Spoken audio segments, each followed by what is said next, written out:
Hello बच्चों, मैं अग्रवाल रुचि राजस्थान सरकार और वेदांता के CSR इनिशिएटिव ई कक्षा में आप सभी का स्वागत करती हूं, जिसके टेक्निकल पार्टनर है मिशन ज्ञान। तो बच्चों हम क्या पढ़ रहे थे? उत्पादन की धारणा, कंसेप्ट ऑफ प्रोडक्शन के बारे में हमने पढ़ा।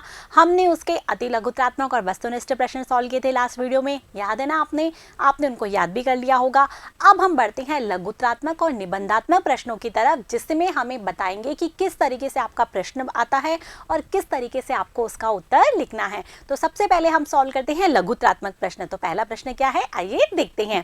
पहला प्रश्न है, उत्पादन के साधनों में संगठन का महत्व लिखिए। हमने उत्पादन के सारे साधन पढ़े थे, उसमें हमने पढ़ा था कि संगठन क्या होता है, साहस या संगठन, जिसमें क्या होता है, सभी साधनों को इकट्ठा किया जाता है, उनसे कार्य कुशलता से उपयोग में लिया जाता है, तभी तो लागत न्यूनतम और उत्पादन अधिकतम होता है। तो संगठन यदि अच्छा है तो क्या होगा, उत्पादन अधिकतम हो पाएगा। यदि संगठन ढीला डाला है, यदि अच्छा नहीं है, तो वो उत्पादन के साधनों को प्रॉपर तरीके से अरेंज नहीं कर पाएगा। तो इसी तरीके से इसका आंसर क्या लिखना है आपको कि उत्पादन के साधनों में संगठन सबसे महत्वपूर्ण साधन है, क्योंकि एक उद्यमी संगठन का निर्माण कर अन्य उत्पादन साधनों को उसमें एकत्र कर वस्तु और सेवाओं का उत्पादन करता है। यदि संगठन प्रभावशाली है तो न्यूनतम उत्पादन लागत पर कार्यकुशलता पूर्वक अधिक उत्पादन संभव हो सकता है। अनुकूलतम संगठन के माध्यम से प्रबंधन और तकनीक का कुशलतम उपयोग किया जा सकता है। यदि संगठन अच्छा है तभी अनुकूलतम प्रबंधन और तकनीक का उपयोग किया जा सकता है। तो इस प्रकार से आपको इसका उत्तर लिखना है लघुत्रात्मक प्रश्नों में। ठीक है बच्चों, अगला प्रश्न देखें। अगला प्रश्न क्या है, उत्पादन के साधन भूमि और श्रम पर संक्षिप्त टिप्पणी लिखिए। आपसे किसी भी दो साधन पर टिप्पणी लिखवा सकता है। यहाँ पर भूमि और श्रम पर लिखवा रखिए, बाकी पूंजी पे भी लिखवा सकता है। तो भूमि पर देखें, हम भूमि में क्या है, तो हमने पढ़ा था भूमि उत्पादन का मुख्य साधन है। भूमि कृपणता की प्रवृत्ति होती है, प्रकृति द्वारा प्रदत्त उपहार होता है। भूमि सीमित मात्रा में होती है और भूमि की उर्वरा शक्ति में क्या होती है, भिन्नता होती है। यही बात यहाँ पर लिखा है कि यह प्रकृति का उपहार होता है। उत्पादन इकाइयों के निर्माण और कच्चे वाले तो भूमि क्या होती है, आवश्यक होती है। भूमि के बिना उत्पादन संभव ही नहीं है। हमने बात की थी ना कि भूमि के बिना तो उत्पादन हम कर ही नहीं सकते। जो दूसरा है वो श्रम है। तो श्रम के बारे में हमने जाना कि श्रम उत्पादन का मूल साधन है और ये सक्रिय साधन है, ठीक है, जो कि सभी उत्पादन के साधनों को काम पर लगाता है। और ये क्या होता है, उत्पादक भी होता है और उपभोगकर्ता भी होता है। उपभोक्ता तो होता ही है ना, जो श्रम है वो उपभोग भी तो करता है ना, केवल उत्पादन थोड़ी ना करता है। जो उत्पादन होता है उसका उपभोग भी कौन करता है, श्रम करता है। तो इस तरीके से आपको सारी चीजें लिखनी है कि श्रम उत्पादन का मूल और सक्रिय साधन है। श्रम अन्य उत्पादन साधनों, पूंजी, भूमि, प्रबंध, तकनीक आदि को सक्रिय बनाता है। उत्पादन की प्रक्रियाओं को क्रियान्वित करता है। श्रम की दोहरी भूमिका होती है, वह उत्पादक भी है तो उपभोगकर्ता भी होता है। ठीक है बच्चों, इस तरीके से आपको इसका आंसर लिखना है, भूमि और श्रम के बारे में टिप्पणी। अगला प्रश्न देखें। अगला प्रश्न क्या है कि औसत उत्पादन और सीमांत उत्पादन में संबंध बताइए। हमने काफी बार रिपीट किया था कि औसत उत्पादन कैसा होता है, सीमांत उत्पादन कैसा होता है। याद आ रहा है ना, उल्टे यू आकार के वक्र होते हैं। तो आपको उसका रिलेशनशिप बताना है इस तरीके से कि औसत उत्पादन और सीमांत उत्पादन के परिवर्तन एक दूसरे से जुड़े हुए हैं। जब उत्पादन बढ़ता है तो सीमांत उत्पादन में परिवर्तन सदा औसत परिवर्तन की तुलना में अधिक होता है। मतलब सीमांत उत्पादन वक्र औसत परिवर्तन जो उत्पादन है उसकी बजाय कैसा होता है, अधिक होता है। और जब घटता है, जब कुल उत्पादन क्या होता है, घटता है, तो सीमांत उत्पादन औसत उत्पादन की तुलना में तीव्र गति से घटता है। आपको ये वाला डायग्राम इसमें बताना है इस तरीके से। ये तो हमारा है औसत उत्पादन, ठीक है, और ये हमारा है सीमांत उत्पादन, ठीक है। यहाँ पर लिखना है आपको AP एंड MP और यहाँ लिखना है आपको L। फिर आपको इसमें बताना है कि जब औसत उत्पादन क्या होता है, बढ़ता हुआ होता है, तो सीमांत उत्पादन भी क्या है, जब औसत उत्पादन बढ़ता हुआ होता है तो सीमांत उत्पादन भी बढ़ता हुआ होता है। लेकिन सीमांत उत्पादन औसत उत्पादन की तुलना में तीव्र गति से बढ़ता है। जब औसत उत्पादन घटता हुआ होता है तो सीमांत उत्पादन भी घटता हुआ होता है। लेकिन औसत उत्पादन सीमांत उत्पादन की तुलना में क्या होता है, अधिक तीव्र गति से घटता है। मतलब सीमांत उत्पादन घटता तीव्र गति से है और सीमांत उत्पादन बढ़ता भी तीव्र गति से। आपको यहाँ पर यही ध्यान रखना है कि सीमांत उत्पादन जब बढ़ता है तब वो कैसे बढ़ता है, तीव्र गति से, और जब घटता है सीमांत उत्पादन तब भी वह तीव्र गति से ही घटता है। किसकी तुलना में, औसत उत्पादन की तुलना में। और जहाँ AP अधिकतम होता है, औसत उत्पादन अधिकतम होता है, वहाँ औसत उत्पादन बराबर क्या होता है, सीमांत उत्पादन होता है। AP बराबर क्या होता है, MP होता है। औसत उत्पादन हमेशा धनात्मक रहता है, ये जो x अक्ष है इसके ऊपर ही रहता है, जबकि सीमांत उत्पादन है वो धनात्मक, बढ़ता हुआ, अधिकतम, घटता हुआ, शून्य और ऋणात्मक, तीनों होता है। धनात्मक भी होता है, शून्य भी होता है और ऋणात्मक भी होता है। तो इस प्रकार से आपको AP और MP के बीच संबंध को बताना है और ये क्वेश्चन बहुत इंपॉर्टेंट है, इसको डायग्राम की सहायता से आपको समझाना होगा। ठीक है। अगला प्रश्न देखें हम। अगला प्रश्न है परिवर्तनशील अनुपातों के नियम को परिभाषित कीजिए। तो आपको परिवर्तनशील अनुपातों के नियम की केवल परिभाषा लिखनी है कि क्या परिभाषा है इसकी, कि जब कुछ साधन को स्थिर रखकर हम एक साधन को परिवर्तनशील करते हैं तो क्या होता है, साधनों के मध्य जो अनुपात है वो परिवर्तित होता चला जाता है, जिसके फलस्वरूप सीमांत उत्पादन घटने लगता है। ठीक है, इसे घटती सीमांत उत्पादकता का नियम भी कहते हैं। तो इस प्रकार से आपको इसकी परिभाषा देनी है। यहाँ पर जॉन रॉबिन्सन की परिभाषा दी गई है कि उत्पत्ति ह्रास नियम ये बताता है कि किसी एक उत्पत्ति के साधन की मात्रा को स्थिर रखकर अन्य साधनों की मात्रा में जो उत्तरोत्तर वृद्धि की जाए तो एक निश्चित बिंदु के बाद उत्पादन में घटती दर से वृद्धि होगी। ये आपको इसका आंसर लिखना है और मैंने जो बताया आप उस तरीके से भी इसका आंसर लिख सकते हैं परिवर्तनशील अनुपातों के नियम की परिभाषा में। ठीक है बच्चों, अगला प्रश्न देखें हम इसका। अगला प्रश्न है उत्पादन की विवेकपूर्ण अवस्था का संक्षिप्त वर्णन कीजिए। हमने पढ़ा था ना फोर्थ पार्ट में कि उत्पादन कौन सी अवस्था में उत्पादन करता है, वो हमेशा द्वितीय अवस्था में उत्पादन करता है, क्योंकि वहाँ कुल उत्पादन अधिकतम होता है और सीमांत उत्पादन शून्य होता है। प्रथम अवस्था में उत्पादन क्यों नहीं करता, क्योंकि वहाँ पर सब बढ़ते हुए होते हैं तो वो और उत्पादन करने के लिए प्रेरित होता है।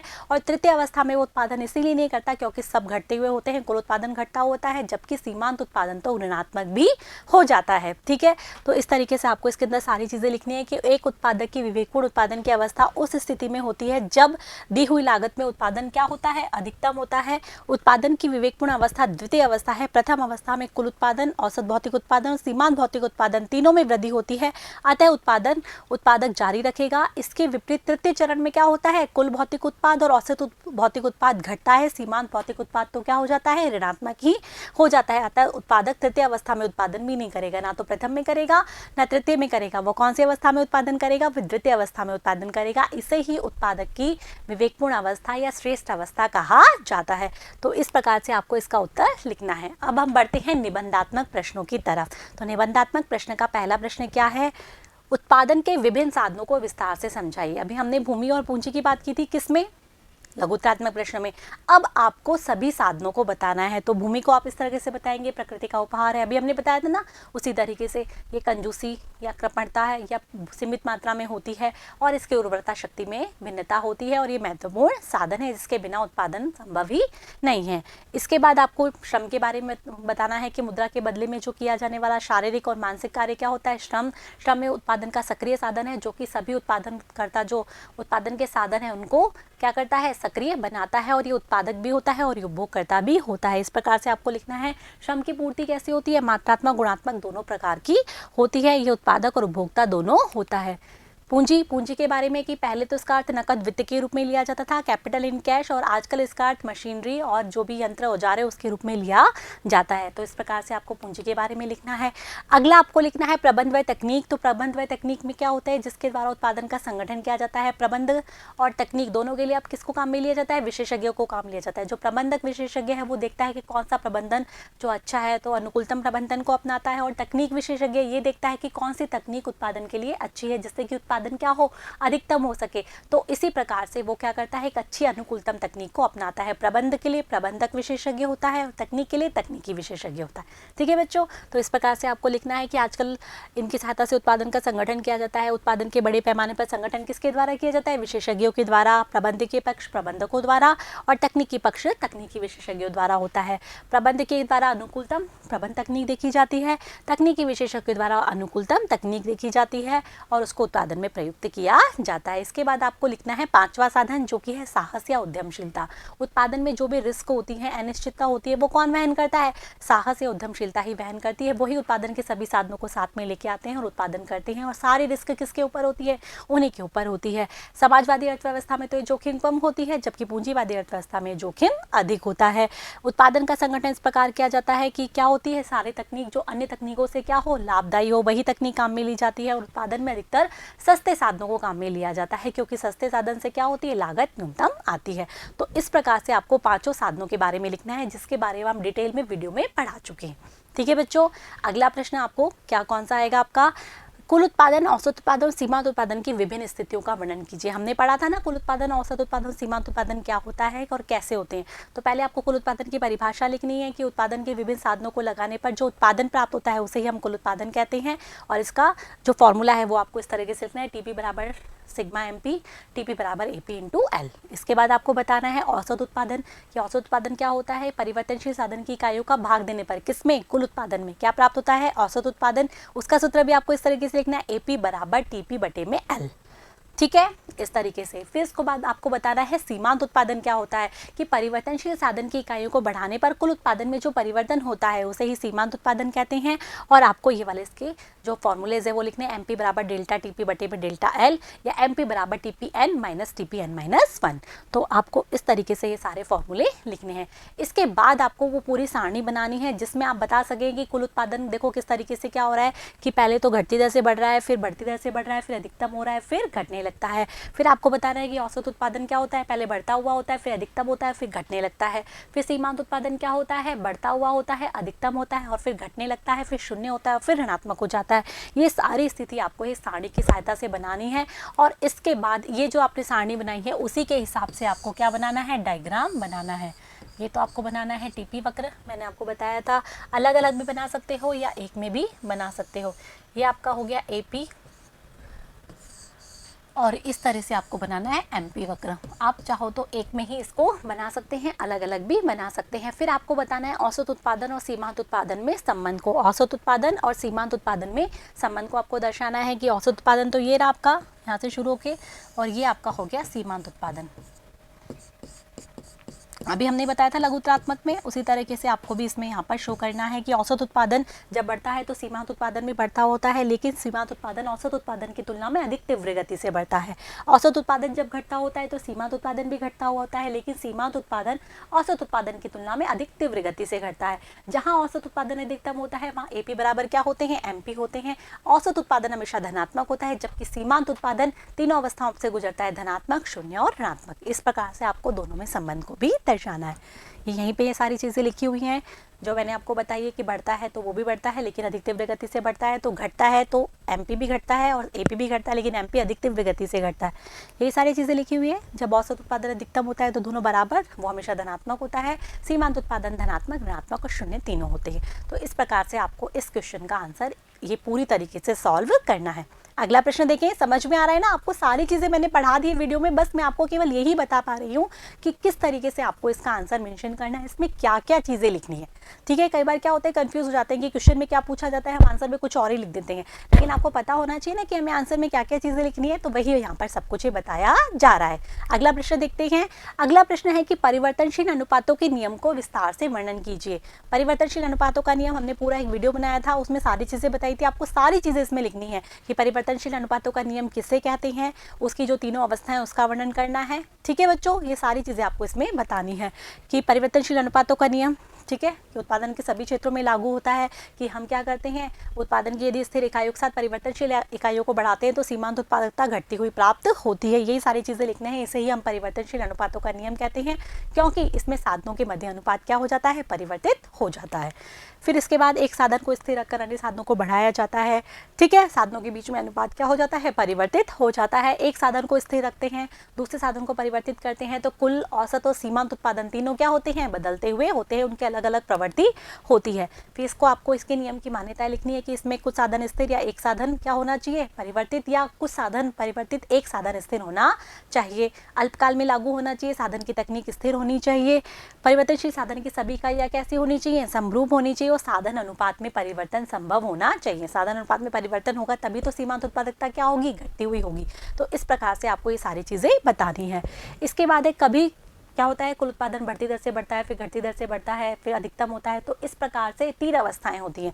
तीन अवस्थाएं, बढ़ते औसत उत्पादन की अवस्था, घटते प्रतिफल की अवस्था और ऋणात्मक प्रतिफल की तृतीय अवस्था। तीनों अवस्थाओं का आपको इसमें वर्णन करना है। कौन से, इस डायग्राम के द्वारा। ये पूरा डायग्राम आपको अच्छे से समझाना है, पूरा मेंशन करना है। सारी चीज़ जो यहाँ पर लिखी हुई है 1 बाय 1 अच्छे से पढ़ लेना, अच्छे से कॉपी में नोट कर लेना। ये सारी चीज़ें आपको इसमें मेंशन करके आनी है। प्रथम चरण कौन सा है, द्वितीय कौन सा है, तृतीय चरण कौन सा समस्या है, तीनों चरणों का आपको पूरा वर्णन करना है। प्रथम चरण में ये होता है, द्वितीय में ये होता है और तृतीय में ये होता है और इनकी ये स्थिति होती है। मैंने पूरी एक सारणी भी बनवाई थी, आप चाहो तो वो पूरी सारणी भी बनाकर आ सकते हैं। ठीक है बच्चों, अगला प्रश्न देखें।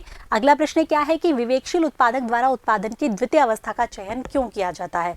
हमने ये वाला क्वेश्चन पहले भी बात कर ली थी और अब वापस बात कर लेते हैं। आपको सबसे पहले क्या करना है, लिखना है कि विवेकपूर्ण उत्पादन की अवस्था कौन सी होती है। वो अवस्था जिसमें कि लागत तो न्यूनतम होती है, उत्पादन अधिकतम होता है। तो ऐसी कौन सी अवस्था होती है हमारे सामने, द्वितीय अवस्था, जहां पर कि कुल उत्पादन क्या होता है, अधिकतम होता है। इसीलिए द्वितीय अवस्था क्या होती है, श्रेष्ठ अवस्था होती है, विवेकपूर्ण उत्पादन की अवस्था होती है। ये सारी चीजें आपको लिखनी है। फिर ये पूरा डायग्राम बनाना है वापस से, जिसमें आप बता सको कि ये जो द्वितीय अवस्था है वो कौन सी अवस्था है, श्रेष्ठ अवस्था है, जहां कुल उत्पादन अधिकतम और सीमांत उत्पादन शून्य होता है। फिर इसके बारे में आपको लिखना है कि प्रथम चरण में तो नहीं कर सकता क्योंकि कुल उत्पादन, औसत उत्पादन और सीमांत उत्पादन तीनों वृद्धि करते हुए होते हैं, तो उत्पादककर्ता और उत्पादन करने के लिए प्रेरित होता है। और तृतीय चरण में इसलिए नहीं कर सकता कि कुल उत्पादन, सीमांत उत्पादन और औसत उत्पादन तीनों क्या होते हैं, घटते हुए होते हैं, तो वहां पर उत्पादन करना मतलब खुद का हानि करना होगा। तो इसलिए उत्पादककर्ता कौन सी अवस्था में उत्पादन करता है, द्वितीय अवस्था में उत्पादन करता है, जहां वह अधिकतम उत्पादन प्राप्त करता है और अपनी लागत को न्यूनतम भी कर पाता है। तो समझ में आ गया बच्चों कि कौन से क्वेश्चन का आंसर आपको किस तरीके से लिखना है।